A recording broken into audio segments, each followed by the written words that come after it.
அதிசக்தி வாய்ந்த பெருமாள் வழிபாடு எவ்வாறு செய்யலாம் என்று பார்க்கலாம். உங்களுடைய வீட்டில் பணம் நிலையாக நிலைத்து தங்க வேண்டுமென்றால், மகாலட்சுமியின் அருளாசி உங்களுக்கு முழுமையாக கிடைக்க வேண்டுமென்றால், பெருமாளை எப்படி வழிபாடு செய்வது என்று பார்க்கலாம். பொன் கிடைத்தாலும் புதன் கிடைக்காது என்று சொல்லுவார்கள். அத்தனை பொன்னான புதன்கிழமையில் பெருமாள் வழிபாடு செய்வது அதிசிறப்பு வாய்ந்ததாக கருதப்படுகிறது. காலை 6 மணியிலிருந்து 7 மணிக்குள் பெருமாள் கோயிலுக்கு போக வேண்டும்.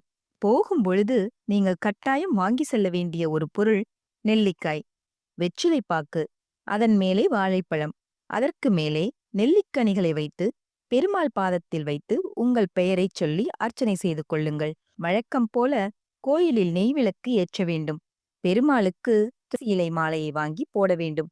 அர்ச்சனை செய்த வெற்றிலைப்பாக்கு, பூ, பழத்தையெல்லாம் பெருமாளிடம் கொடுத்துவிட்டு அந்த நெல்லிக்காய்களை மட்டும் வீட்டிற்கு கொண்டு வந்து பூஜை அறையில் வைத்து மறுபடியும் பெருமாளை வணங்கிவிட்டு அந்த நெல்லிக்காய்களை எடுத்து வீட்டில் இருப்பவர்கள் அனைவரும் புதன்கிழமையே பகிர்ந்து உண்ண வேண்டும். உங்களுடைய சொந்த பந்தங்கள், நண்பர்கள் அவர்களுக்கும் அந்த நெல்லிக்காய்களை கொடுக்கலாம். புதன்கிழமை பெருமாள் பாதத்தில் வைத்த நெல்லிக்காயை யார் சாப்பிடுகிறார்களோ அவர்களுடைய வீட்டில் மகாலட்சுமி நிரந்தரமாக குடியேறுவாள்.